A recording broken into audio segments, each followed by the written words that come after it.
नमस्कार, मैं हूं राजेंद्र देव और आप देख रहे हैं सुदर्शन न्यूज। दिल्ली के पार्लियामेंट स्ट्रीट थाने के बाहर और अंदर संत आसाराम बापू के समर्थकों पर दिल्ली पुलिस ने जमकर लाठियां भाजी।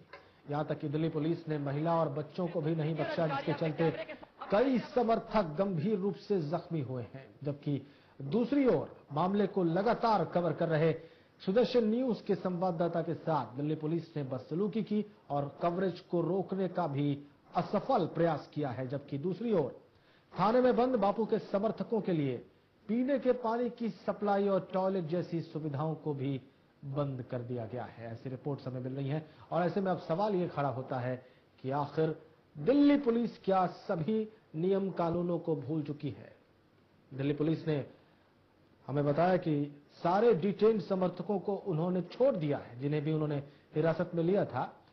और दिल्ली पुलिस ये भी कह रही है कि बाहर जो लोग बैठे हैं वो अपनी मर्जी से बैठे हैं। जबकि लगातार सुदर्शन न्यूज के पास रिपोर्ट्स आ रही हैं, तस्वीरें आ रही हैं पार्लियामेंट स्ट्रीट थाने के अंदर की, जहां पर प्रोग्राम कर रहे थे।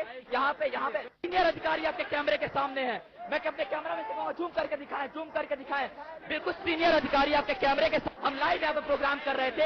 यहाँ पे हमारी गाड़ी को हटाया जा रहा है। मेरे साथ बदतमीजी बीच सड़क पर रोड पर नहीं कर सकते। मैं आपकी बात से सहमत हूँ, लेकिन आप इस पे क्या कहेंगे? मेरे साथ दुर्व्यवहार किया। अरे आप बीच सड़क पर नहीं, आप बीच सड़क पर नहीं करें, लेकिन यहाँ पे वैन को साइड कीजिए। यातायात व्यवस्था आप वैन को साइड कीजिए, आप वैन को साइड कीजिए।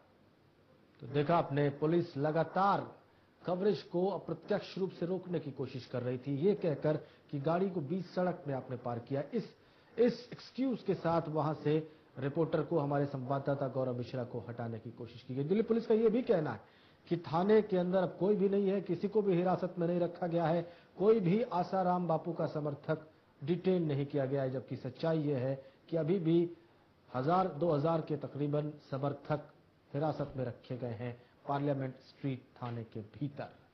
संत आसाराम बापू को नाबालिग लड़की के साथ दुष्कर्म के मामले में जोधपुर की सेशन कोर्ट ने 14 दिन की न्यायिक हिरासत में भेजा है। सेशन कोर्ट के बाहर बापू के समर्थकों ने प्रदर्शन किया। बापू की जमानत अर्जी पर मंगलवार को 11 बजे सुनवाई होगी। और आपको यहां यह भी बता दें कि बापू को रविवार को मजिस्ट्रेट के सामने पेश कर पुलिस ने 2 दिन की कस्टडी की मांग की थी। मजिस्ट्रेट ने तब बापू को 1 दिन की पुलिस कस्टडी पर भेजा था। कस्टडी खत्म होने के बाद बापू को पुलिस ने जोधपुर की सेशन कोर्ट में पेश किया, तो जज ने आगे की जांच के लिए बापू को 14 दिन की न्यायिक हिरासत में भेजा है। वहीं बापू के वकील जज के सामने बार बार बापू के अस्वस्थ होने की बात कह रहे थे।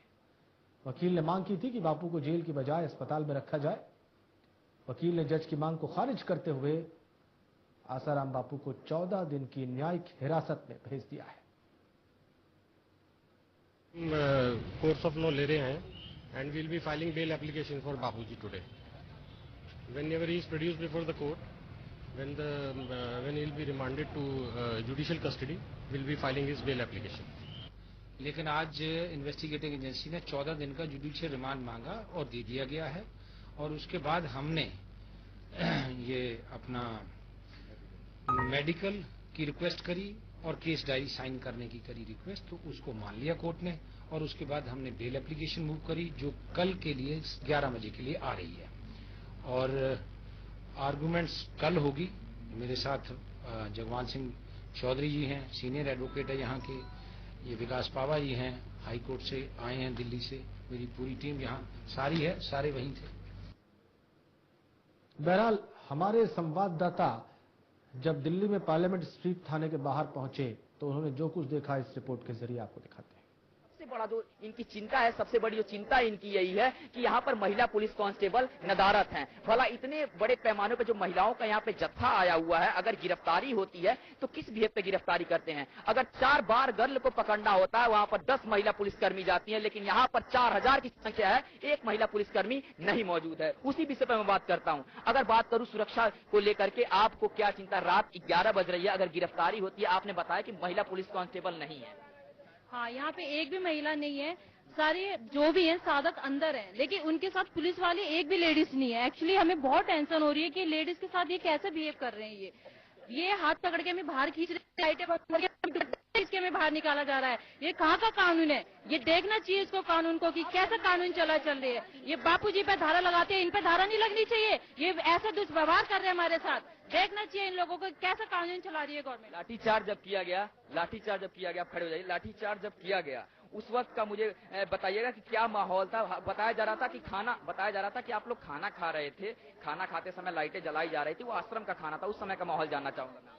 जब लाइट तो बंद कर दी थी। हाँ। तो कुछ उसके बाद क्या हुआ? लाठीचार्ज किया था पुलिस ने, करा था लाठीचार्ज, सबको निकाल के धक्का मारवा के बाहर निकाला था। हमारे सारे लोग साधक लोगों ने ऐसा खेचा था, किसी के बच्चे, किसी को, इनको कुछ ही नहीं दिखाई दिया। इनको तो बस अपनी लाठी दिखाई दी, लेकिन एक लेडीज पुलिस एक भी नहीं है यहाँ पर। लेकिन न्यूज वाला आएगा, उसको हम देख लेंगे कौन सा फाला है न्यूज वाला। कह रहे कौन सा देखेंगे, आपके साथ कौन सा न्यूज वाला है उसे हम देखेंगे, जब बाद में होगा उसे देखे जाएगा। न्यूज वाला कोई नहीं आएगा, न्यूज वाला कोई नहीं आएगा। लड़कियों का ऐसा लगता है और हमारे साथ इतना अत्याचार हो रहा है, हमें कुछ भी नहीं ऐसा लगता है। हम लड़के खींच के बाहर कर दी, हम लोगों का खाना उठा के बाहर फेंक दिए और बाइक बंद कर दिए।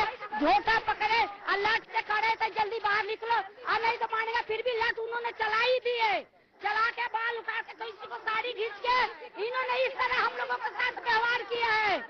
हम लोगों के साथ बिल्कुल। अगर बात की जाए, लगातार आप लोग शांति व्यवस्था बना करके प्रदर्शन कर रहे हैं, वहाँ पर भी शांति थी। किस बात को लेकर के आखिर लाठीचार्ज किया गया, ये मैं जानना चाहूँगा। तो उन्हीं से पूछो कि किस बात निकालने के लिए। पहले तो खुद उन्होंने शांति का कहा कि शांति से, जब हम शांति से बैठ गए खाना खाने लगे तो हमारा खाना भी फेंक दिया और हम किसी का कुर्ता पकड़ा, किसी की चोटी पकड़ी और लठ मार के बाहर निकाल दिए, डंडे मार दिए। हमें ऊपर से ऑर्डर मिला है लाठी चलाने का, एकदम हम पे टूट पड़े, सब लड़की पे टूट पड़े, जेंट्स पुलिस टूट पड़ी। अच्छा, महिला पुलिसकर्मी नहीं थी? नहीं, कोई भी महिला नहीं थी। हम पे कोई भी नहीं, हमें ऊपर से ऑर्डर है, ऊपर से उड़ा ऑर्डर मिला हुआ है हमें मारने का, लाठीचार्ज करने का। हम पुलिस घेर चुका था, हम लोगों का चारों पति पुलिस घेर चुके थे, लठ लेके खड़े थे। अगर आगे के रणनीति की बात की जाए, कल की आप लोगों की रणनीति क्या होगी? मेरा अंतिम सवाल आप तमाम महिलाओं से है, कल की रणनीति आप लोगों की क्या होगी?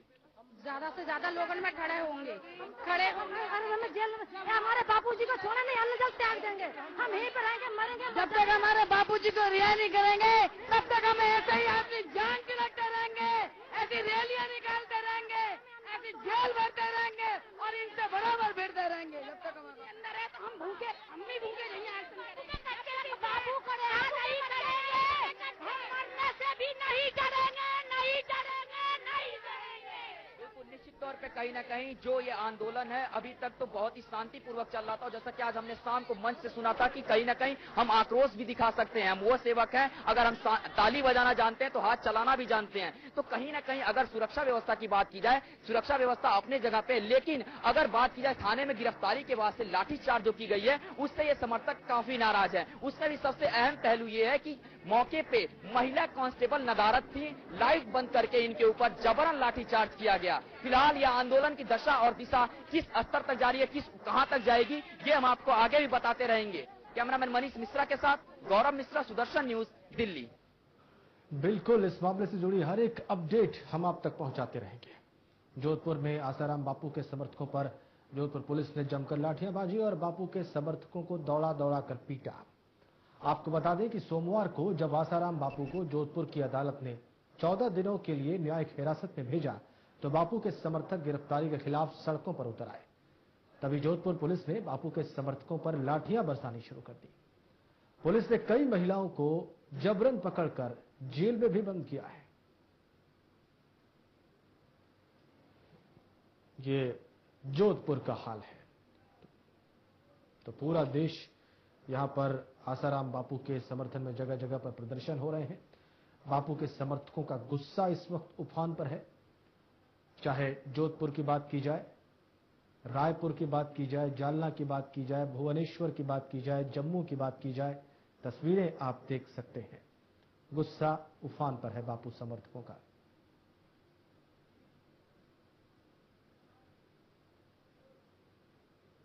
तो चारों तरफ, जैसे कि हमने आपको तस्वीरों में दिखाया, जोधपुर में, दिल्ली में, जम्मू में, जालना में, रायपुर में, इन तमाम जगहों पर बापू के समर्थक विरोध प्रदर्शन कर रहे हैं उनकी गिरफ्तारी के विरोध में। और जैसा कि थोड़ी देर पहले हमने अपने स्पेशल रिपोर्ट में दिखाया कि दिल्ली के पार्लियामेंट स्ट्रीट थाने के बाहर जो महिलाएं मौजूद हैं। उनका कहना था कि उनकी जान भी अगर जाती है तो भी वो ये विरोध प्रदर्शन नहीं रोकेगी।